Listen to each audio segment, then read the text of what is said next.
Now let's suppose that for our two cylinders, our two observations of the same cylinder, whichever it happens to be, first time we get the y of t function that we have already seen. And we'll call that y1 of t now, so to distinguish it from y2 of t, which is the function for the other cylinder or the other observation of the same cylinder. So y1 of t is this, y2 of t is this. We can depict this situation by a graph of y versus t, where we show the function y1 of t in white, function we've already graphed. Now there's a bunch of extraneous stuff on here we'll explain as we go. And our y2 of t is the yellow graph. It's somewhat higher than the white graph. That's just what comes out of the same analysis for the y2 function that we did for the y1 function. The initial depth is 230, and the t equals 0 depth, obviously. If t is 0, y2 of t is 230. If t is 0, y1 of t is 200. So this graph starts higher, but it comes down to the same vertex.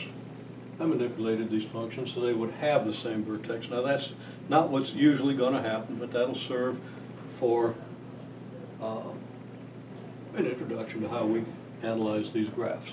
Okay. Now so we get these two graphs, and at that point all we had was the coordinates of this point, the coordinates of these points, the white and the yellow graphs labeled y1 of t and y2 of t. The rest of this stuff, again, comes out of the analysis.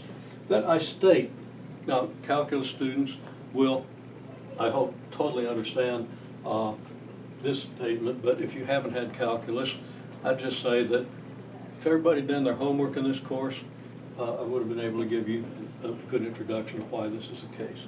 And that's actually quite important, but we've been slowed down somewhat. I could have gotten to this, I could have gone ahead and barged through into this, but it's not essential. If you get the skills that you're getting out of this pre-calculus course, if you're in the pre-calculus course, then it won't be hard to understand why this gives you this.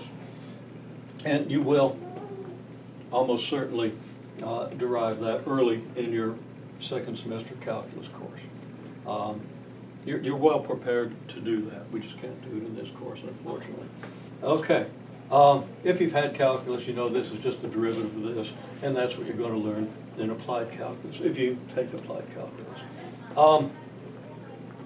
If y of t is this, then the rate at which y changes with respect to t is this.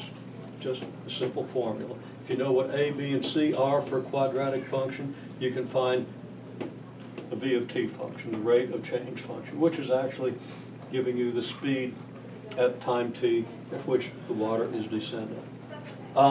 So now, the question is, what are the v1 of t and v2 of t functions? Well, here's your y1 of t. There's an a, b, and a c that we can plug in.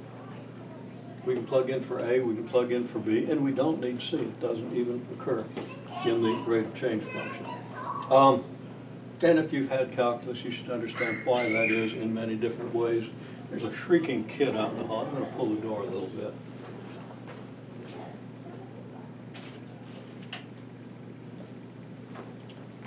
Out in the hall, I cannot deal with it. Confined to an airplane for 6 hours, not a good thing.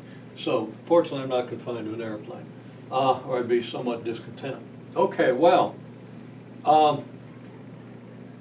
so how do we get our v2 of t? Well, you should really stop and think that through if you don't see it immediately.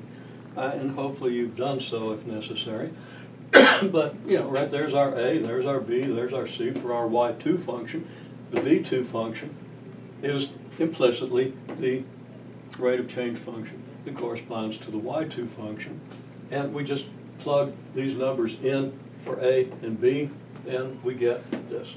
So here's our v1 of t, here's our v2 of t. On the v1 of t, I was very explicit in just writing out the 2 and the t, and instead of the a, writing the 0.015, and then plus b.